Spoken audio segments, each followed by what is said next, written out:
Os Países Baixos estão entre os países mais densamente povoados da Europa. Cidades como Amsterdã, Roterdã, Utrecht ou Haia estão superlotadas. A oferta de moradias está cada vez mais escassa e o preço do metro quadrado bate novos recordes a cada ano. Por isso, muitos chegam a chamar o país de uma grande cidade. Ainda assim, em parte do país, a situação é diferente.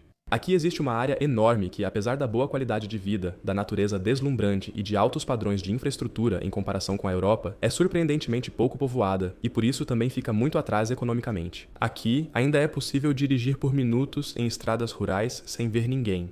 Estamos falando do norte dos Países Baixos, especialmente das 3 províncias Groningen, Frisia e Drenthe. Vilas costumam ter poucas centenas de habitantes, alguns municípios em declínio perdem moradores anualmente e até as maiores cidades são tranquilas, lembrando grandes vilarejos. Um paradoxo curioso em um país visto como exemplo mundial de planejamento, prosperidade e equilíbrio entre cidade e campo. Mas por que isso ocorre?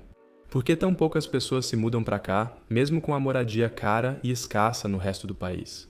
Porque o Norte, mesmo após décadas de investimentos, novas vias de transporte e a descoberta de um grande campo de gás, ainda não alcançou o mesmo nível econômico de outras regiões?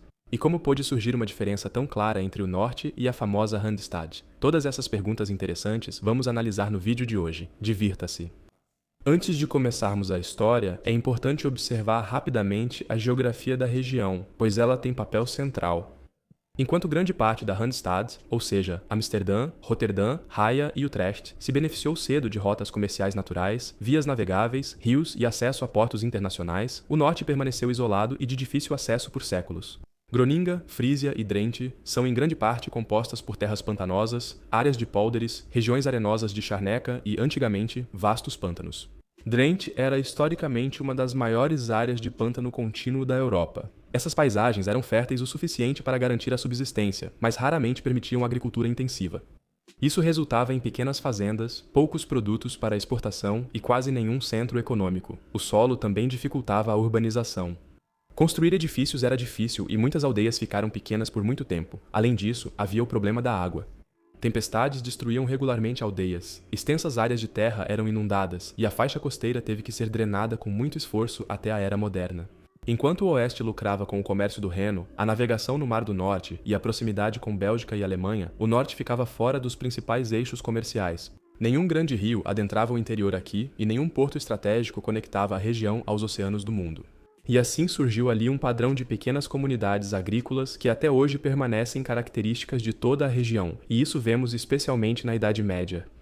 Nesse período, surgiram na Holanda alianças de cidades, guildas, famílias de comerciantes e depois estruturas políticas influentes. Essa cultura urbana precoce criou redes, capital e conhecimento, que ao longo das gerações trouxeram atividades econômicas cada vez maiores. O Norte, por outro lado, desenvolveu uma sociedade totalmente própria, incomumente descentralizada. O Frisia se destaca nesse aspecto, pois por séculos não houve uma ordem feudal clássica aqui. Em vez disso, havia a liberdade frísia, uma tradição de autogestão local onde camponeses e comunidades de aldeias tinham grande influência. O que parecia positivo à primeira vista tinha um lado negativo. Grandes projetos regionais, investimentos conjuntos ou estratégias de longo prazo raramente surgiam assim. Faltavam ricos urbanos para investir em portos, mercados ou frotas e elites políticas para liderar uma política econômica centralizada. A cidade de Groningen foi a grande exceção. Ela se tornou parte da Liga Hanseática e por um tempo se beneficiou do comércio do Mar Báltico. Ela continuou uma ilha próspera, cercada por comunidades autossuficientes com pouca integração econômica entre si. No norte, nunca surgiu uma densa cadeia de cidades como no sul, e essa diferença aparece até na linguagem. Especialmente na Frisia, até hoje se preservou uma língua própria, oficialmente reconhecida, o frísio ocidental. Não é uma variante do holandês, mas sim uma língua germânica independente, que historicamente está até mais próxima do inglês do que do holandês. Por isso, muitos frísios ainda têm dificuldade com o holandês. Talvez vocês também sintam isso ao aprender outro idioma. Mas não precisa ser assim, pois na Rosetta Stone tem a oferta do ano.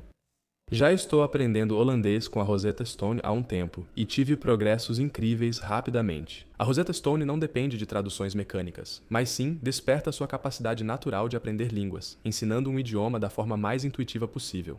Assim como aprendemos uma língua quando somos bebês ou crianças, uma mulher e seu gato, uma mulher e seu gato.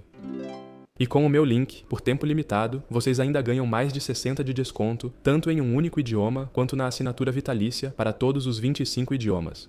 E o melhor, a oferta está disponível para o Natal também como presente. Neste ano, pulem os presentes comuns e deem algo com significado. Uma vida inteira aprendendo idiomas com Rosetta Stone. Presentear alguém com um idioma pelo Rosetta Stone permite agendar a entrega digital e enviar uma assinatura vitalícia direto para o e-mail da pessoa no Natal, sem preocupação com frete, embalagem ou espera de entrega.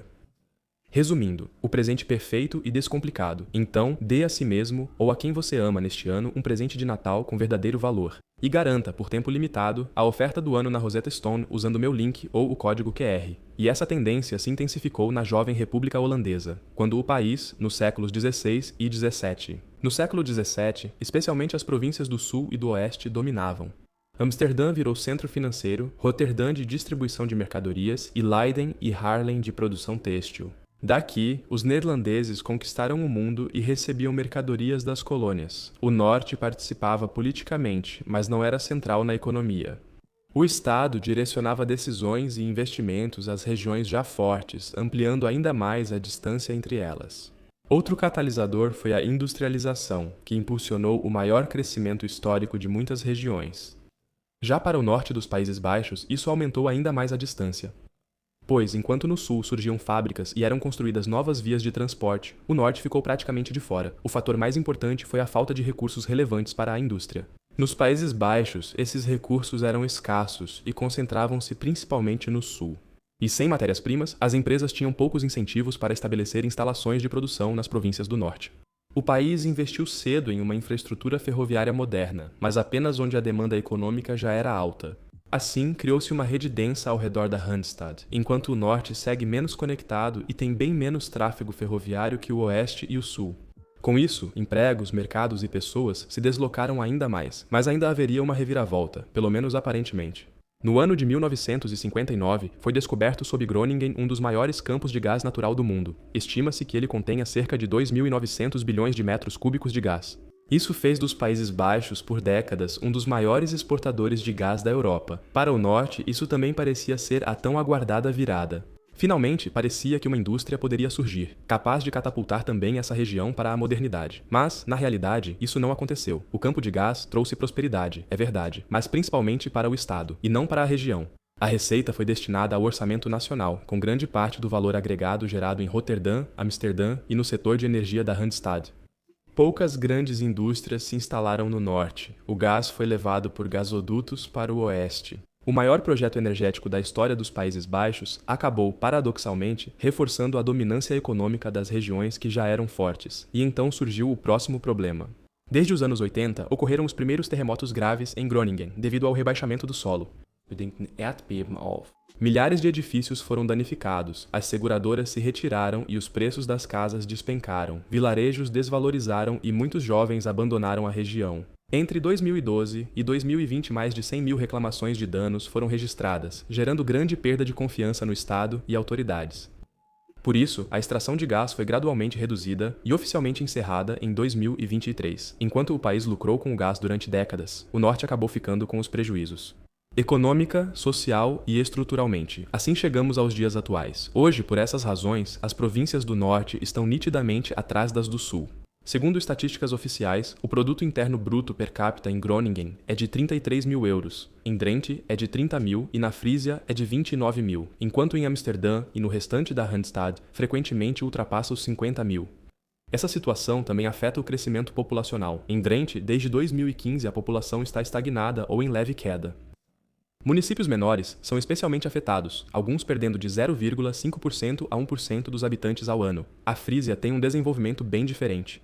A zona costeira cresce pouco, enquanto o interior perde muito. Projeções indicam perdas percentuais de 2 dígitos em várias regiões. Até 2040, Groningen também está bastante dividida. A cidade cresce com estudantes e jovens profissionais, enquanto a zona rural encolhe ainda mais.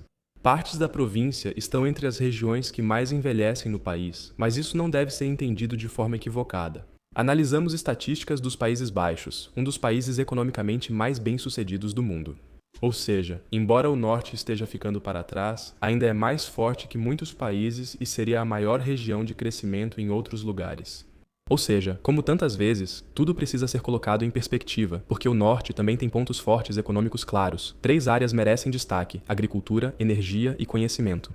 Frisia e Drenthe são grandes produtoras de leite e pecuária, e muitas das maiores cooperativas de laticínios vêm dessas regiões. E Friesland Campina é, internacionalmente, um dos atores mais importantes do setor. Em segundo lugar, o Norte é um palco central da transição energética holandesa.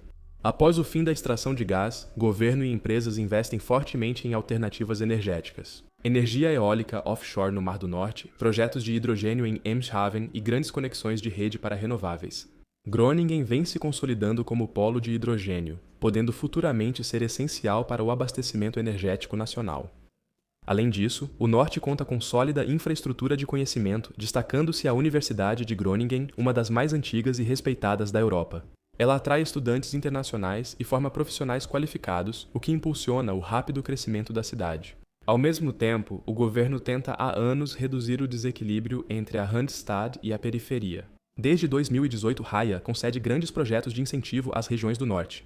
Por exemplo, novas ferrovias, digitalização rural, modernização de centros urbanos, apoio a startups e fortalecimento de polos regionais de ensino superior. Sob liderança de Leiden, será construída uma nova linha de alta velocidade entre Amsterdã e Groningen. É necessário melhorar as conexões com cidades alemãs próximas, como Bremen e Hamburgo, para que o Norte se desenvolva de forma promissora no futuro. Apesar de não atingir a força da Randstad, há expectativa.